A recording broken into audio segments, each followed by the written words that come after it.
दोस्तों, जब एक पायलट अपनी जिंदगी की आखिरी फ्लाइट उड़ा रहा हो, तब उसे क्या पता था कि यह प्लेन रिटायरमेंट नहीं, सीधा आतंकवादियों के मौत के टापू पर क्रैश करेगा।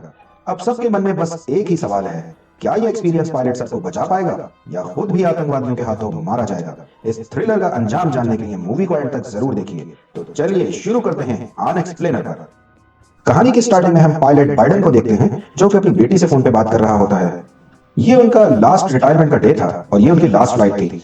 वो अपनी डॉटर को फोन पर बताता है कि आज मेरी लास्ट फ्लाइट है, उम्मीद करता हूं कि मेरा दिन अच्छा गुजरे और तुमने मेरे लिए एक अच्छा सा प्लान बनाया होगा।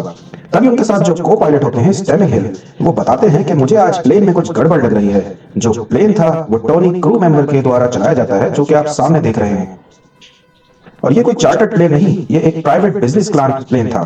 तभी को पायलट बोलता है कि ये प्लेन कम क्यों है और ये मुझे अजीब लग रहा है। तभी दोस्तों मैं बताना चाहूंगा कि कहानी में जो ये ट्विस्ट आ रहा है कि ये प्लेन जो हाईजैक होने जा रहा है, प्लेन अपने मौजूदा टाइम से फ्लाइट भर चुका है। वो कहता है कि ये मेरी बेटी है और इसके लिए मुझे बहुत कुछ करना है। तभी जो फ्लाइट में बैठे हुए मेंबर्स थे वो बिल्कुल चिल मोड में बैठे हुए थे, कोल्ड ड्रिंक जूस पी रहे थे और उड़ान का मजा ले रहे थे। तभी मौसम अचानक खराब हो जाता है और इनके लिए और पायलट के लिए ये टर्निंग पॉइंट बन जाता है, जो कि इनकी जिंदगी का आखिरी टर्निंग पॉइंट होगा। जी हाँ दोस्तों, आपने सही सुना। मौसम खराब होने के साथ साथ लोगों पैसेंजर में घबराहट और खलबली मच जाती है और जोर जोर से चिल्लाना शुरू कर देते हैं। तभी जो पायलट पेंड्री होता है वो बोलता है कि आप लोग आराम से बैठिए और सीट बेल्ट लगा रहने दीजिए। वो चाहता है और अपने को पायलट से कहता है कि हम सेफ लैंडिंग किसी भी तरह करवानी होगी। कोई भी नियरेस्ट नेटवर्क देखो जहां पर हम लैंड करवा सकते हैं। नियरेस्ट नेटवर्क ना होने की वजह से ये लोग डिसाइड करते हैं, यानी कि पायलट और को पायलट डिसाइड करते हैं कि हमें एक टापू पर क्रैश कर जाएंगे, लेकिन ये एक सेफ लैंडिंग की तरह क्रैश करेंगे, जिसकी वजह से किसी को कोई चोट नहीं आएगी। जी हाँ दोस्तों, ये लोग ऐसा ही करते हैं, जाके एक टापू पर आइलैंड पर क्रैश कर जाते हैं एक सेफ लैंडिंग की तरह। और यहाँ पर ये लोग सारे लोग बाहर निकल जाते हैं। तभी जो पायलट है वो उतर के जाता है और कहता है कि मैं जा रहा हूँ यहाँ पर किसी से मदद मांगने, तब तक आप लोग यहीं आसपास ही रहना। तभी पायलट के साथ और को पायलट के साथ मिलकर एक मैप तैयार करते हैं और उसी की तरफ ये लोग आगे बढ़ते हैं और आगे कॉल करने की ट्राई करते हैं। तभी इनको एक प्ले स्टेशन मिलता है और ये लोग वहां से कॉल करने की ट्राई करते हैं। वहां नेटवर्क तो नहीं मिला, लेकिन ये जो पायलट है वो अपनी डॉटर को कॉल लगाता है और डॉटर जो थी दोस्तों वो लाइन पर कनेक्ट कर लेती है और अपने पापा की हेल्प करने के लिए उसने एक पुलिस फोर्स भी तैयार कर चुकी थी। अभी बाइडेन के सामने एक एंड्रयू टेस्टर आ जाता है, जो कि एक टेररिस्ट ग्रुप है। दोस्तों आगे चलकर ये पता चलेगा कि वो उस पर हमला कर देता है।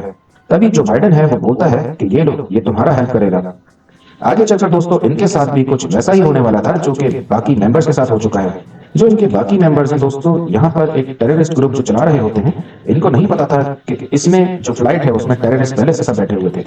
तो उन्हीं का नाम हमने कहानी की शुरुआत में पढ़ा था और ये कहानी की शुरुआत टोनी से ही होती है और टोनी पर ही जाके खत्म होती है।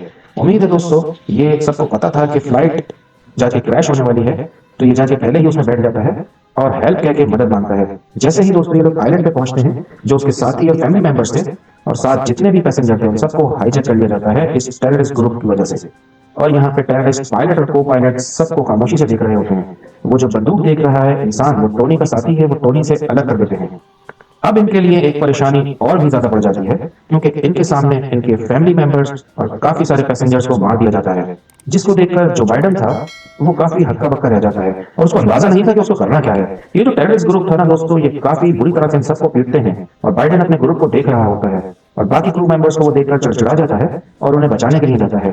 तभी जो बाइडन होता है वो उकता जाता है और अपने को पायलट को बोलता है कि तुम यहाँ से जल्द ही ले जाने का कोशिश करो और इंजन स्टार्ट करने की कोशिश करो। तभी दोस्तों ये लोग क्या करते हैं, जो क्रू मेंबर का जो पायलट होता है, जो मैंने स्टार्ट में बताया था, यानी कि टेलर, वो जाता है एक पैसेंजर को लेके आता है और वो जाता है और जंगल के बीचों बीच उस पैसेंजर को छुड़ाने की कोशिश कर रहा होता है। तभी दूसरी तरफ बाइडन अपने फैमिली मेंबर्स को कनेक्ट करता है और बोलता है कि हमें फौरन अर्जेंटली हेल्प चाहिए, जिसकी वजह से जो उसकी डॉटर होती है वो भी हेल्प करने का सोचती है।